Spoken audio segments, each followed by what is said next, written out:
Veliki pozdrav moji dragi gledatelji, moje ime je Mario, dobrodošli na YouTube kanal Aura Centra. U današnjoj temi vam želim reći zapravo glavne simptome nečega što se naziva celijakija. Nažalost, ovo je jedna vrsta bolesti koja je izuzetno rapidnom porastu zadnjih nekoliko desetljeća. I što je još tragičnije, 80% ili čak 85% vas uopće nije svjesno da ima celijakiju koja izuzetno upalno djeluje na vaš organizam, što nažalost sva istraživanja pokazuju. I mi kada govorimo o samoj celijakiji, govorimo o jednome nasljednom imunološkom poremećaju koji obilježava trajna nepodnošljivost na gluten, odnosno proteine i bjelančevine koje se nalaze u pšenici, ječmu, raži, a možda i zobi. Jedna od najčešćih kroničnih gastroenteroloških poremećaja današnjeg modernog svijeta. Dakle, veliki broj vas ima ovu vrstu problematike, ja ću vam kasnije reći koji su vam praktično glavni simptomi i vi kada to znate prepoznati u nekakvom relativno kratkom vremenskom periodu, veliki broj problema ovoga tipa se možete riješiti. Međutim, nažalost, vi to uopće nećete primijetiti. Istraživanja govore da čak ponekad treba i 10-11 godina da vi saznate da imate zapravo gluten, zapravo netoleranciju na gluten koji se nalazi, rekli smo, u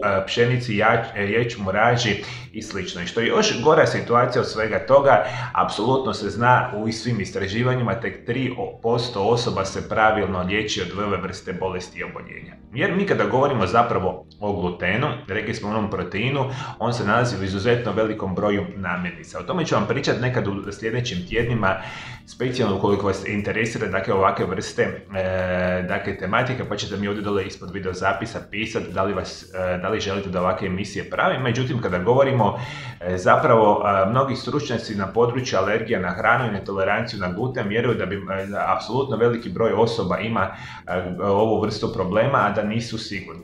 Dakle, ono što se zapravo događa, upalni odgovor na gluten oštećuje tkivo unutar našega tankoga crijeva. Dakle, mi kada imamo netoleranciju na gluten, ono će prije svega djelovati na vaš probavni trakt. Specijalno će djelovati na vaše tanko crijevo. Vaše tanko crijevo će postati pod upalom, događa se specijalne vrste situacija koje će vama oštećivati sluznicu tankoga crijeva. I posljedica svega toga značajno će se narušati vaše zdravlje i prije svega ćete osjećati one gastrointestinalne tegobe. I vi ako imate celijakiju i netoleranciju na gluten, prije svega imat ćete problema sa stolicom. Veliki broj osoba prije svega ima proljev. Mi kada govorimo o proljevu, to je labava vodanasta stolica, jedan je od prvih simptoma kod koji mnogi osobe doživljavaju prije nego što im se dijagnosticira celijakija.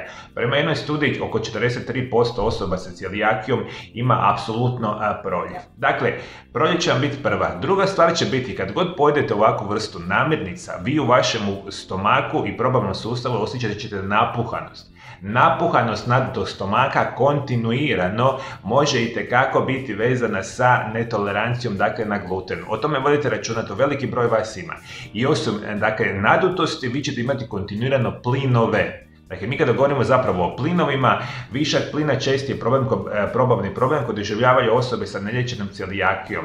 Prema jednoj studiji, 47% osoba sa celijakijom ima prekomjernu količinu ovih plinova i što je jako bitno za reći. Veliki broj vas, kada imate duže vremena kroničnu ovu oblika celijakije i vi nju ne liječite, kontinuirano imate kronični umor. Dakle, kontinuirano se osjećate umorni, a vi ne znate zašto je to situacija. I onda konzumirate namirnice bogate sa glutenom, situacija je naravno još gora.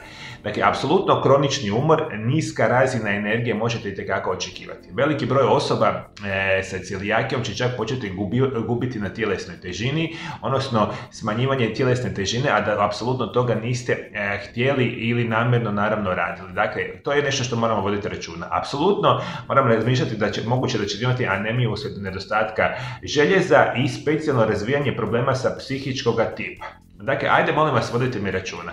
Mi kada govorimo o samoj celijakiji, ona vama napada na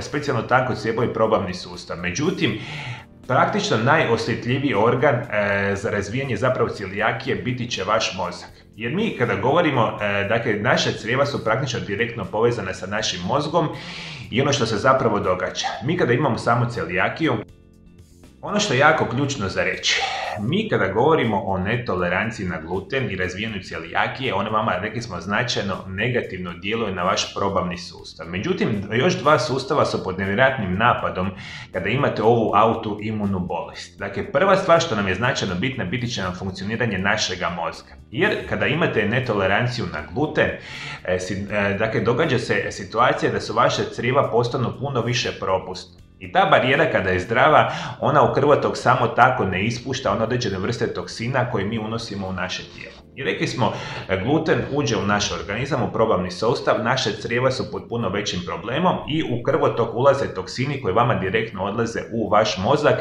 koji tamo inače ne bi trebali biti. I naravno, utjecaj tih toksina na našem mozgu djeluje jako loše na tu moždane barijere, na moždane stanice i putem krvotoka počinju se onda razvijati u našem mozgu razne vrste problema. Prije svega možete očekivati kontinuirano nešto što se naziva moždana magla.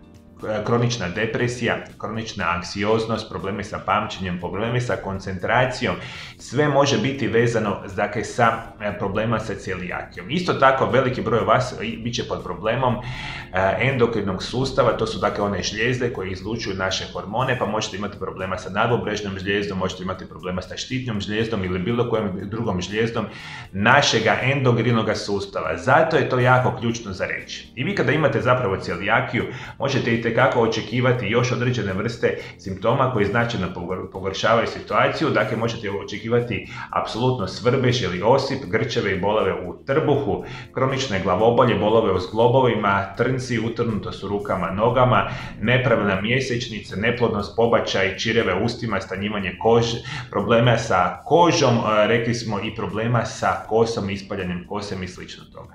Jer rekli smo, u suštini problema je upravo autoimuni odgovor na gluten, jer naše tijelo jednostavno pogrešno prepoznaje situaciju u tijelu i razvije ove upalne situacije. Ajde, molim vas, ovo mi je jako bitno za reći. Ovo su karakteristični simptomi netolerancije na gluten, to se nevjerojatno lako rješava izbacivajući namirnice koje nemaju gluten. Međutim, veliki broj vas toga uopće nije svjesno.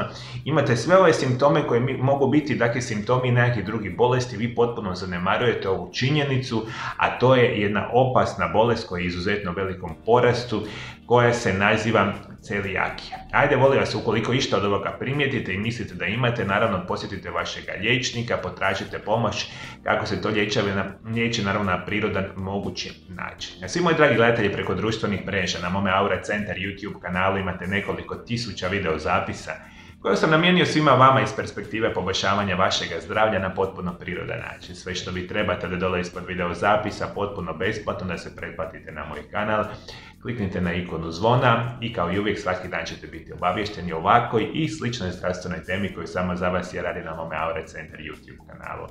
Hvala najljepše što me pratite do druge teme, ja vam želim lijep i ugodan podcast.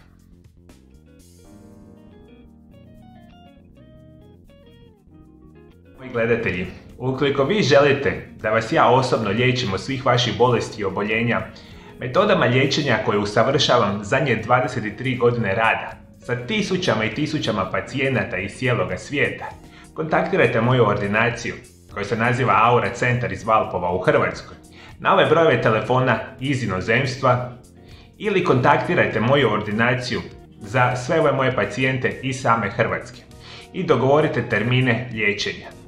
Moje metode uključuju najmodernije oblike fizikalne terapije i rehabilitacije u kombinaciji sa specijalnim metodama prirodnih liječenja. Ovakvim vrstama metoda vi još uopće niste liječeni i to je nešto što ja godinama izučavam. I sve što želim zapravo svima vama dati načine i metode liječenja koji će sigurno i prirodno izliječiti vaše bolesti bez ikakvih nus pojava. Dođite u moju ordinaciju i ja ću se drage volje potruditi i izliječiti sve vaše oboljenje na najbolji mogući način.